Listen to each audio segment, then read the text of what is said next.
नमस्कार दोस्तों, आज जिस सक्सेस से मैं आपको रूबरू कराने वाला हूँ वो म्यूजिक का एक जाना माना चेहरा है। क्लासिकल संगीत, कव्वाली, सिर्फ इतना ही कह दूँ तो ये उनकी बहुत अच्छी पहचान है। ये बहुत सारे कैसेट्स हैं जो उन्होंने एक टाइम पे लॉन्च किया था। बहुत सारे स्टूडेंट्स को अपना म्यूजिक का ट्रेनिंग देते रहते हैं और म्यूजिक इंडस्ट्री का एक बहुत बड़ा नाम है पास्टर भास्कर प्रधान साहब। तो चलिए रूबरू होते हैं उनसे।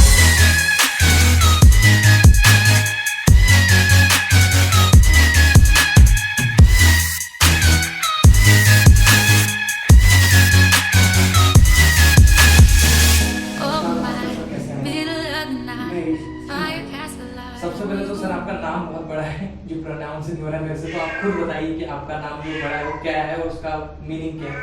जी है, मेरा नाम दीपक जी, पास्टर भास्कर प्रधान जी। पास्टर यानी जो एक धर्म का पुरोहित होता है जी। और भास्कर तो आपको मालूम है सूरज की उपमा होती है और प्रधान मुखिया होता है। तो पूरा क्या हो गया ये पास्टर यानी जो पंडित है ये पुरोहित और सूरज के समान एक मुखिया है, ऐसा ही कुछ है। सर आपका जन्म कहाँ हुआ, लाल पाला का हुआ, माता पिता का एरिया बैकग्राउंड क्या था? हाँ जी, मैं महाराष्ट्र के एक अमरावती जिले में जी। एक छोटा सा गांव है, कस्बा टाइप।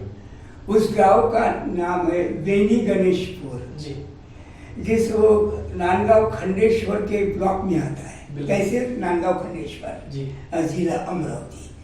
उसमें 1958 में मेरा जन्म हुआ जी। जी। वहाँ मेरे माता पिता, मेरे पिताजी तो संगीत करते थे जी। मेरे पिताजी ही महान संगीतज्ञ थे। अभी बाद में उनका नाम था अड़ोस पड़ोस में, वो तबले के मास्टर थे वो। जी बिल्कुल। और फिर घर की स्थिति मिडिल टाइप थी, मध्यम स्थिति थी। तो भी मेरे को उन्होंने, मैं एकलौती संतान था उनका। मेरी एक बहन भी थी, उनकी फिर मेरी बड़ी थी वो, और वो मेरे से 5 बरस से बड़ी थी, उसकी डेथ हो गई। उसके बच्चे हैं अभी अमरावती जिले में है। तो वहाँ से फिर मेरी शिक्षा, जो प्राइमरी शिक्षा जो है उसी गांव में हुई जी। फिर उसके बाद मेरे को एक अकोला नाम का स्थान है, उस हॉस्टल में मेरे को डाला गया। उस हॉस्टल में उस वक्त, हमारे वक्त उसी वक्त ये स्टार्ट हुआ 10+2। उसके पहले सिर्फ 11वीं मैट्रिक थी। अच्छा। तो 11वीं मैट्रिक तक मैं अकोला में वहाँ हायर सेकेंड क्लास में पास हो गया जी। उसके बाद मैं कॉलेज गया। कॉलेज यानी मिलिंद कॉलेज औरंगाबाद में चला गया जी। वहाँ से भी वापस आके मैं रिटर्न होके नागपुर में मैंने ग्रेजुएशन किया, नागपुर यूनिवर्सिटी में जी। उसके बाद में जो मैं ये शिक्षा, मेरी वहाँ से ग्रेजुएशन की शिक्षा हो गई दीपक जी। उसके बाद मेरा लगाव संगीत से ज़्यादा था पहले से, क्योंकि ये प्रभु परमेश्वर ने मुझे मल्टीपर्पज के रूप में दिया जी। बहु रूप में दिया। मैं सब इंडियन वाद्य को परमेश्वर कृपा से मास्टर किए मेरी। तबले में मैंने एमए किया जी। और हारमोनियम में भी, हारमोनियम की परीक्षा नहीं होती, लेकिन हारमोनियम मेकर हूँ, हारमोनियम बजाता हूँ, सिखाता हूँ।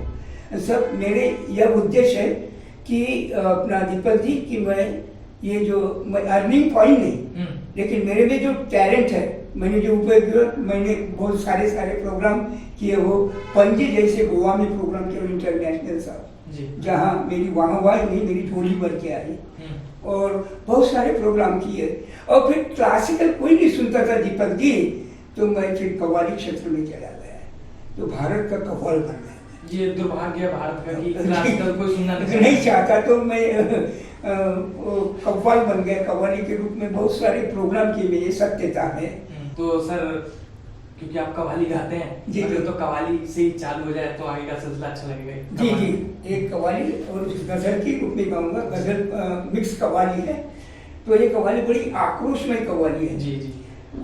बेटा उस पे लटका हुआ है, क्रूस पे लटका है, और काट के लकड़ी के ऊपर 6 घंटे से वो लटका हुआ है और सूरज की तपन उसके ऊपर है।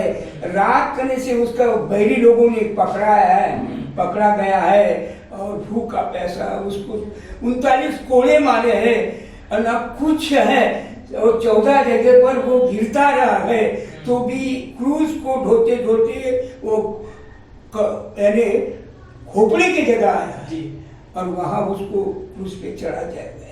उसकी माँ उसके सामने देखती है, उसका हृदय फट जाता है, टूट जाता है और वो वहां से चिल्लाता है मुझे पानी पिलाओ जी। लेकिन जब माँ इतनी मृदुल होती है, इतनी कोमल होती है कि यदि बच्चे को काटा भी चुभ जाए तो वो रो देती है। तो ये माँ वो तो उसको पानी मांग रहा है, कोई नहीं पिला रहा है। ये आक्रोश में ये कव्वाली आपके सामने प्रस्तुत कर रहा हूँ। देखिए राग है मालखाउंस जी, और मालखाउंस ये भैरवी राग से पैदा होता है। ये गीत मेरे को 7,500 किलोमीटर से भी सुनते हैं लोग जी जी, ऐसे 7,500 किलोमीटर से गाता हूँ सेशल से। तो देखो ये राग है मालखाउंस। सुनने के लिए आपको धन्यवाद।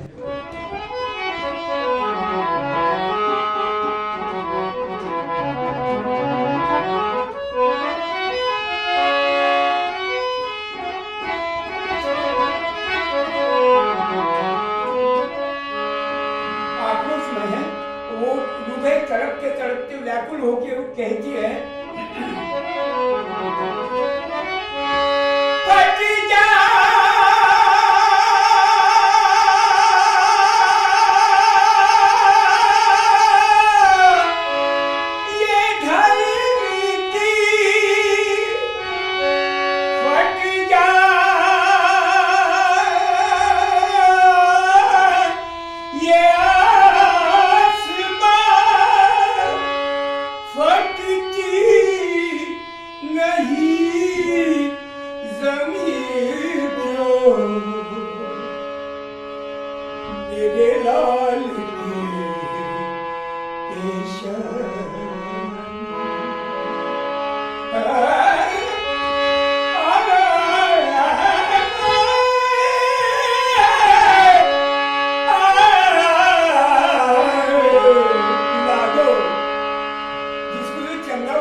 शुद्ध किया था। उस वक्त वो उसको पानी पिलाने के लिए कोई भी तैयार नहीं। तो माँ कहती है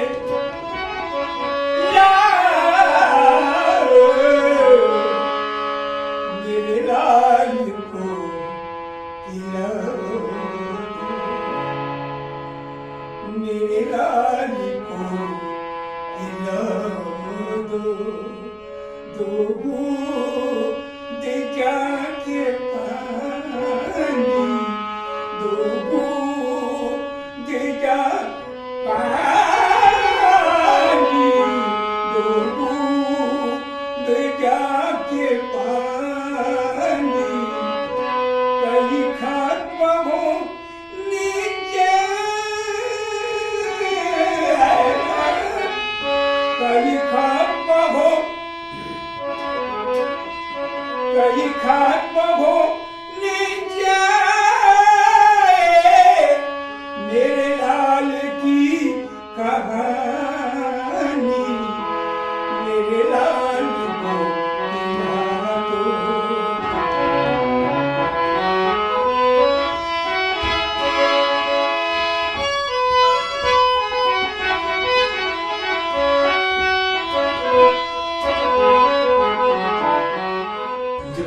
बहुत जबरदस्त, बहुत अच्छी आवाज है आपकी। तो सर एक दौर होगा जब आप सीखते होंगे, उसके बाद फिर स्टेज शो करते होंगे आप कव्वाली वगैरह, उसके बाद कैसेट्स का दौर आया, तो कैसा मुकम्मल रहा ये कैसेट्स का दौर की जब ये कैसेट्स वगैरह बनने लग गए? जी जी, प्रोग्राम सुनने के बाद जी लोग मेरे उस जमाने में कैसेट चलते थे जी, उसके बाद में सीडी उत्पन्न हुई। बिल्कुल बिल्कुल। और वो तो अभी तो पेन ड्राइव वगैरह, लेकिन उस वक्त सीडी का चलता था, कैसेट का।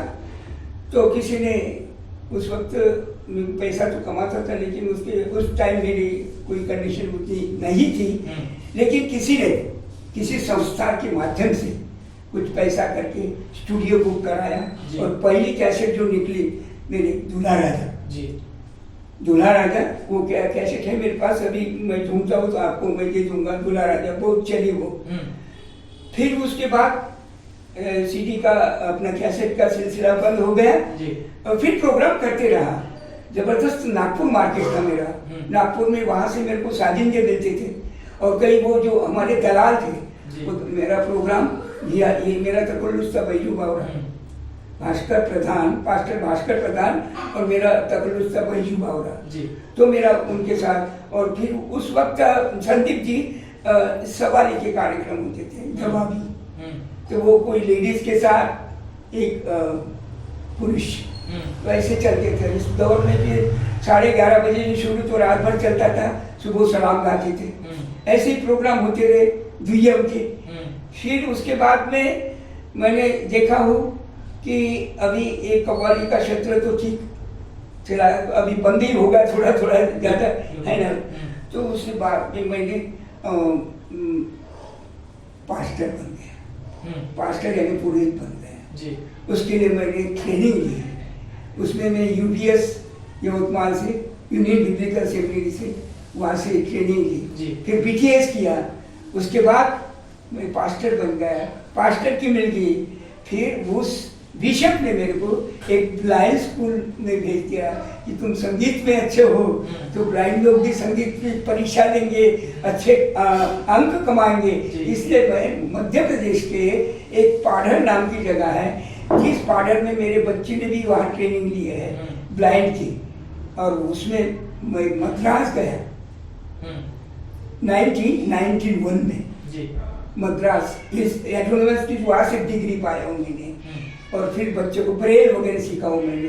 उनकी जो भाषा होती है, उनका नेत्र जो होता है ब्रेल भाषा, वो ब्रेल भाषा ऐसी उनकी टोचन से लिखी जाती और सीधे फिर स्पर्श टैक्चुअल रीति से पढ़ाई जाती।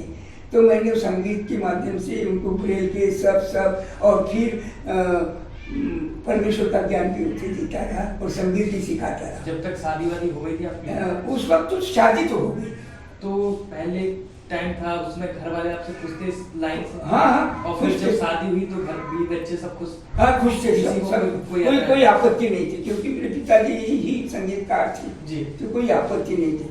उससे निकलने के बाद फिर किसी ऑफर आया मेरे को, एक मध्य प्रदेश में एक दमोह नाम की जगह है निकलती जी, दमोह जिला है, तो उस वहाँ मैं गायक के रूप में वहाँ समझे एक ग्रुप था जी, जो इंटरनेशनल ग्रुप था, जिसकी गायिका बहुत बड़ी गायिका वो हमारी मुख्य गायिका थी। उसके बाद में मेरा नंबर लगता था, उसके बाद एक लड़का था जिसमें मेरी छोटी बेटी भी सम्मिलित थी।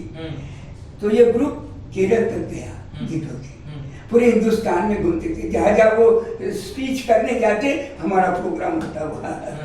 तो ऐसे फिर धार्मिक इसमें चलता रहा। फिर उसी के बाद मैं यहाँ दमोह से मेरे को वहाँ से बॉम्बे से तो आया, मैं बॉम्बे से तो हमारा खत्म हो गया समाप्त। वहाँ से आने के बाद मुझे कासगंज में एक उच्च पद पर शिक्षक के उच्च पद पर सिखाने की म्यूजिक सिखाने का अवसर मिला। वहाँ इंग्लिश भी पढ़ाता था मैं। तो ये तो अच्छा ब्रांड स्कूल में saint Paul and Sharda convent school है वहाँ कासगंज में, मारेरा में। तो वहाँ तो लेकिन ये लॉकडाउन में सब कुछ क्लोज हो गया, बंद हो गया। तो फिर थोड़ा सा पेमेंट भी आना बंद हो गया है सब कुछ, और कैसेट भी फिर उसमें लॉकडाउन में कहीं घूमते नहीं फिरते नहीं थे। तो फिर तो मैंने सोचा कि मेरी बेटी यहाँ है, तो बोले चलो क्यों नहीं उसके पास जाए।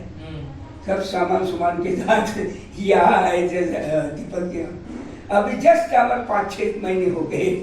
तो अभी क्या चल रहा है संगीत? अभी का संगीत का सर मैंने यमन राग सिखाया बच्चों को, बच्चे तैयार हो गए, उनके अलंकार तैयार हो गए, वो कोमल तीव्र तैयार हो गए।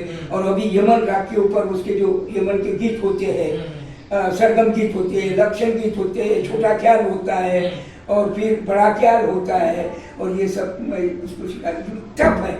अभी तो सरगम गीत के लिए हमको 1.5 महीना लग रहा है, और कई बच्चे मेरे को 6-7 महीने से पढ़ रहे, वो सरगम गीत है, टफ पढ़ता है क्लासिकल। और एक बात है दीपक जी, क्लासिकल सीखे बिना है क्लासिकल आत्मसात करेगी ना, वो कहीं भी कामयाब नहीं हो सकती। जी बिल्कुल। इंडियन आइडल में जाने के बाद वो पूछते हैं कितने साल की ट्रेनिंग ली है, और वहाँ जाने के बाद गाते हैं ऐसे लोग, लेकिन स्वर में फिसल जाता है। लेकिन ये अपना क्लासिकल या शास्त्रीय संगीत के द्वारा आदमी का स्वर अभ्यास होता है दीपक जी, और अच्छा परिपक्व होता है और दूसरे को ज्ञान भी दे सकता है। बिल्कुल ऐसा भविष्य की क्या योजना है संगीत में? भविष्य के, इसलिए मैं ये कुछ अभी तो एक छोटा सा चालू किया है, प्रेरणा सूत्र ऐसे प्रेम जी है, ऐसे बड़े बड़े लोगों ने प्रेरणा जी, ये तिलक राज बेहड़ जी के द्वारा इसका उद्घाटन हुआ है। अच्छा, ये विधायक, माजी विधायक, मंत्री, पूर्व विधायक है, मंत्री, तो उनके द्वारा, और अंग्रेज सिंह जो स्टूडेंट यूनियन के अध्यक्ष है, उन्हीं के द्वारा ये अपना उद्घाटन कर लिया, और थोड़े से बच्चे आने लगे। लेकिन जो बच्चे आते थे, 7-8 बच्चे आ गए थे, लेकिन वो क्लासिकल को देखो उनको मैंने तब पढ़ता है। कुछ बच्चे पीछे, लेकिन कुछ है अभी 4-5 बच्चे तो है पढ़ गए। लेकिन मेरा योजना है एक विस्तृत रीति से इसका विशाल कुछ बनने के लिए थोड़ा सा मैं प्रयास कर रहा हूँ, और बच्चे को यहाँ से तैयार करके वो परीक्षा भी देता हूँ यहाँ से। प्रयाग संगीत समिति के द्वारा परीक्षा भी होती है, प्रथमा, द्वितीया, चतुर्थ, मध्यमा, प्रभाकरण हो गया, ऐसी कोटन भी है, वो नौकरी पे लगता है। तो आजकल संगीत टीचर की कमी है।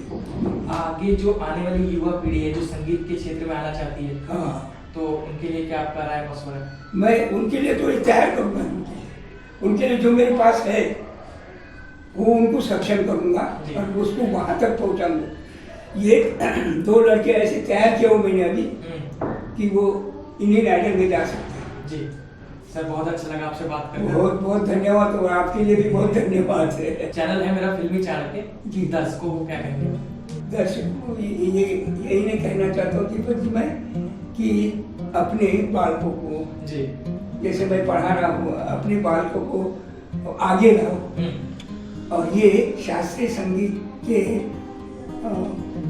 अभ्यास में, शास्त्रीय संगीत के दौर में उनको आगे बढ़ाओ, और जो अभी चल रहा है बड़े बड़े स्टेज के, मंच के प्रोग्राम, उस वहाँ तक उनको पहुँचाओ। ये मेरी इच्छा है। बहुत बहुत धन्यवाद sir. Thank you so much. दोस्तों, आज हमारे साथ थे पास्टर भास्कर प्रधान जी। बहुत कुछ भी कहने की जरूरत नहीं है, जब आप ये इंटरव्यू शुरू से अगर देख रहे होंगे तो आवाज ही काफी है बताने के लिए। और क्लासिकल से शुरू हुए थे और कव्वाली वगैरह करते हैं। तो फिर मिलेंगे किसी नए इंटरव्यू के साथ, जब तक के लिए